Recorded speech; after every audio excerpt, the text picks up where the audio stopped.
Fala pessoal, aqui é o Lucas. Vamos seguir aqui com a questão da FUVEST, questão número 3, ainda em física. Essa questão eu achei interessante pelo seguinte, é uma questão em que tem muita conta para ser resolvida. Ela tem uns números muito quebrados, o que pode dificultar bastante. Levando em conta aí que é uma prova em que você tem pouco tempo para resolver cada questão, é interessante fazer aproximações para darem contas que sejam mais fáceis de calcular, e é isso que eu quero mostrar. Estou fazendo a correção aqui da FUVEST, seguindo a FUVEST, por ser uma prova que vai ter agora no dia 25, daqui 12 dias, no momento da gravação desse vídeo. Então, é só por isso mesmo. Qualquer sugestão, qualquer feedback que queira dar, alguma sugestão de algum outro exercício, ou mesmo a parte teórica, pode mandar aí, fica à vontade. O espaço de comentário é um espaço seu, para ficar à vontade aí para comentar sobre o vídeo ou dar alguma sugestão, tá ok? Então, começando a questão, ela diz o seguinte: furacões são sistemas físicos que liberam uma enorme quantidade de energia por meio de diferentes tipos de processos, sendo um deles a condensação do vapor em água. De acordo com o Laboratório Oceanográfico e Meteorológico do Atlântico, um furacão produz, em média, 1,5 cm de chuva por dia em uma região plana de 660 km de raio. Então ele fala, para fazer uma aproximação, pensa como se fosse um disco aqui, e um disco cuja altura de 1,5 cm, certo? Não tá aquela beleza, mas eu acho que dá para entender, certo? 1,5 cm de altura e cujo raio é 660 km. Então, essa é uma quantia que chove, certo? Ele está te fornecendo indiretamente o volume. E ele fala aqui que isso é por dia, certo? Em uma região plana de 660 km de raio. Isso é em um dia.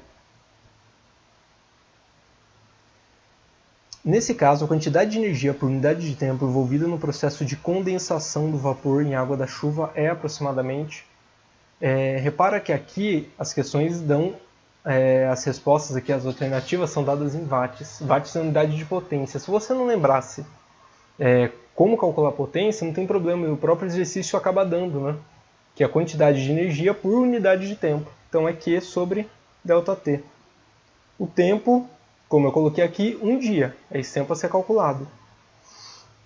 Quantidade de energia, ele fala, é um processo de condensação. Então, ou seja, a mudança de fase. Quando a gente vai falar em mudança de fase, a gente fala da equação Q igual a M vezes L. Uma outra equação que é muito comum é aqui macete, né? Q vezes M vezes Δθ. Mas repara que o Δθ se refere à mudança de temperatura. Nesse caso, é mudança de fase, não a mudança de temperatura. Portanto, não é essa a equação a ser utilizada. Por isso, vamos utilizar a QMOL, certo? Mas o que é esse L aqui? L é o calor latente de vaporização da água, olha só. É exatamente o que ele forneceu aqui. E o que é M? M é a massa da água da chuva. Mas ele não deu a massa, como é que faz para calcular? Repara que ele deu o volume, indiretamente deu o volume, né? Ele deu os parâmetros para calcular o volume, e ele deu, olha aqui, no anote e adote, densidade da água. Qual que é a equação que relaciona massa, densidade e volume? Densidade é igual a massa sobre volume. Se você isolar a massa, fica massa é densidade vezes volume. Então a equação vai ficar de que modo?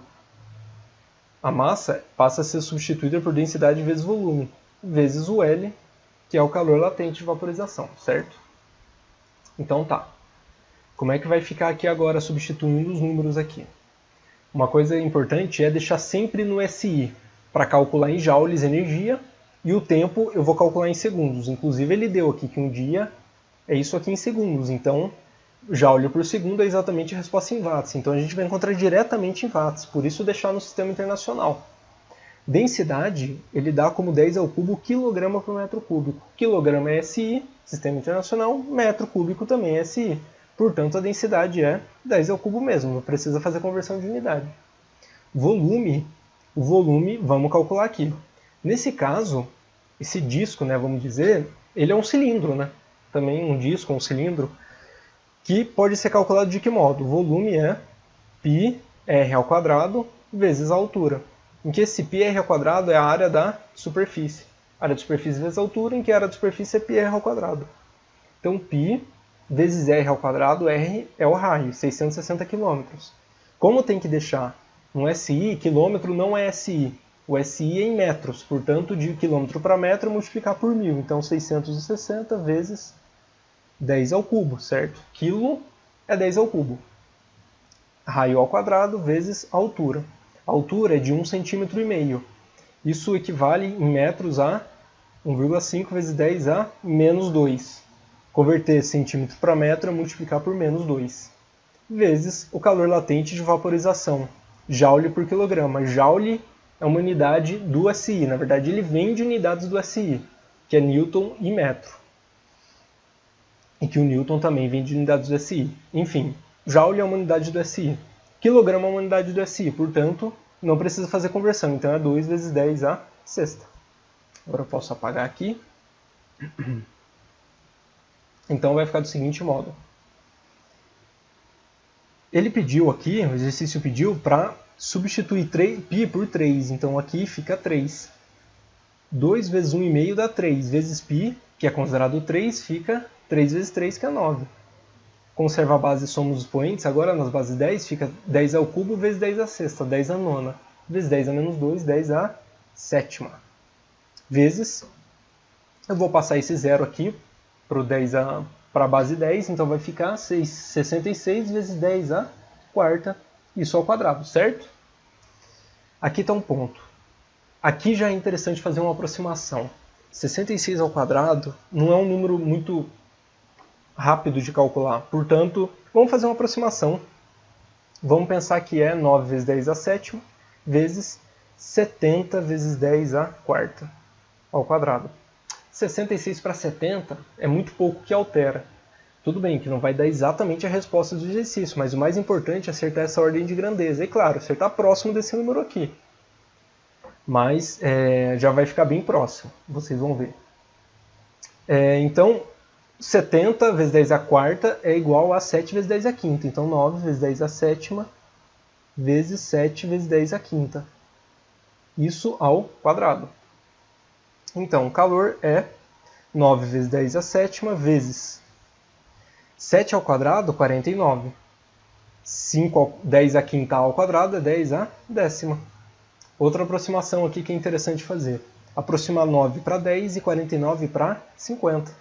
Isso vai dar 10 à sétima, antes do 10 à sétima, 10 vezes 10 à sétima, vezes 50 vezes 10 à décima. Isso aqui dá 10 a 1 vezes 10 à sétima, 10 a 17. Vezes 10 à décima, 10 a 1 vezes 10 à sétima, 10 à oitava. Vezes 10 à décima, 10 a 18. Então isso dá 50 vezes 10 a 18. Ou 5 vezes 10 a 19 joules. Então, seguindo aqui, vai ficar assim. Agora vamos calcular essa quantidade de calor dividido pelo tempo. Quantidade de calor que é 5 vezes 10 é 19 joules. E tempo que é 8,6 vezes 10 à quarta segundos. Então, fica aproximando no 8,6 para 9, fica 5 nonos vezes 10 a 19 sobre 10 à quarta, conserva a base e subtrai os expoentes, 10 a 15.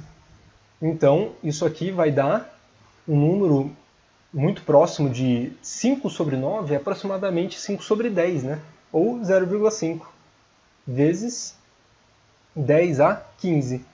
Isso equivale a 5 vezes 10 a 14. A gente está falando de joules por segundo, que equivale a watts. Joules por segundo equivale a watts, tá ok? Então, isso é aproximadamente 5 vezes 10, coloquei a quarta, mas é a 14.